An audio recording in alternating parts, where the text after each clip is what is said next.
Have you ever felt like the world was stacked against you? Like no matter how hard you tried, the doors just wouldn't open?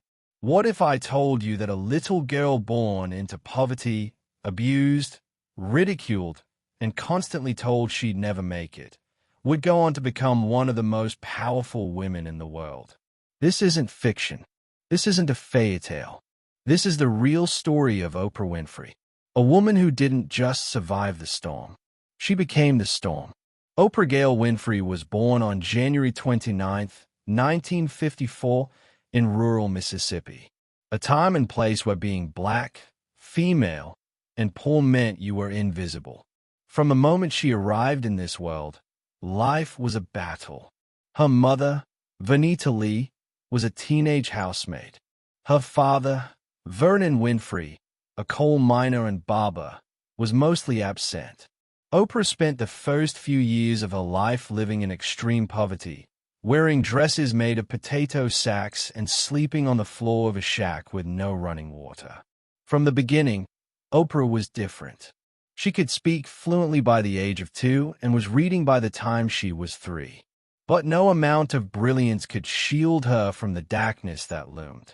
At just 9 years old, Oprah was sexually abused by family members and trusted adults. She was silenced by shame, burdened by secrets that no child should carry. Her innocence was stolen, but her spirit, though bruised, was unbroken. By 14, she ran away from home. She was pregnant, alone, and lost. Her son died shortly after birth, a tragedy that would have shattered most people. But even then, even in the heartache, Oprah chose to rise. Oprah was sent to live with her father in Nashville, Tennessee. Vernon Winfrey was strict, but he was a structure she never had. He made education a priority. He gave Oprah discipline, direction, and most importantly, hope. With his support, Oprah began to flourish. She became an honors student, joined the speech team, and won a scholarship to Tennessee State University. Her gift for speaking, the same voice that once cried in silence, was now being heard.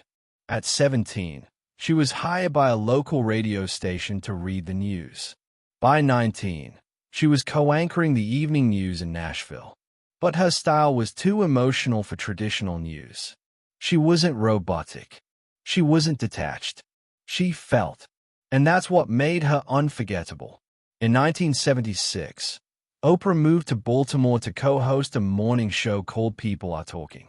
The station expected her to fail. She was too raw, too real, too different. But viewers loved her. She connected in a way others didn't. By 1984, she was offered a morning show in Chicago, AM Chicago. It was one of the lowest-rated shows in the city. Within months of Oprah taking over, it was number 1. The secret: she didn't pretend. She related. She made people feel seen. In 1986, The Oprah Winfrey Show was born. And with it, a cultural revolution. What Oprah did with her show was unprecedented. She didn't just entertain. She educated. She healed. She provoked thought. She tackled taboo topics: racism, abuse, addiction, spirituality, with grace and vulnerability. People weren't just watching a talk show. They were watching a movement. But Oprah wasn't content with being the star. She wanted to own the stage. In 1988, she launched Harpo Productions, becoming the first black woman to own and produce her own talk show. She didn't just break the glass ceiling. She shattered it, swept up the pieces, and built a throne. Through Harpo, she produced films like Beloved and The Color Purple. She published books, launched the Oprah magazine, and created Oprah's Book Club, turning unknown titles into bestsellers overnight. And in 2011, she launched OWN, the Oprah Winfrey Network. She became a billionaire not because she chased money, but because she followed her mission with relentless passion. At the heart of Oprah's journey is a deep spiritual core. She believes in intention, gratitude, and service. She once said, The biggest adventure you can take is to live the life of your dreams. She redefined success, not as fame or wealth, but as living in alignment with your purpose. Her interviews weren't just questions and answers, they were soul-searching experiences. From celebrities to world leaders, Oprah had a way of peeling back the layers until the truth came out. One of the most iconic moments, her interview with author Maya Angelou, where she quoted, "When you know better, you do better." That became a mantra for millions. She inspired generations to read more, feel deeper, and think bigger. Her giving spirit led to the Oprah Winfrey Leadership Academy for Girls in South Africa, providing education and hope to young women who remind her of who she once was. Oprah's influence stretches far beyond television. She's been a voice for justice, healing, and transformation. She stood with survivors during the #Me Too movement. She spoke at the Golden Globes in 2018, delivering a speech so powerful it sparked calls for her to run for president. She's received countless honors, Emmys, an Academy Award, the Presidential Medal of Freedom. But perhaps the greatest award is the millions of lives she's touched.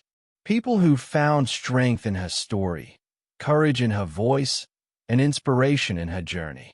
Oprah Winfrey didn't have an easy life. She wasn't born into comfort, privilege, or fame. She was born into hardship, trauma, and adversity. But she chose to rise, again and again. She turned pain into power. She turned shame into strength. She turned her voice, once silenced, into a megaphone for the world.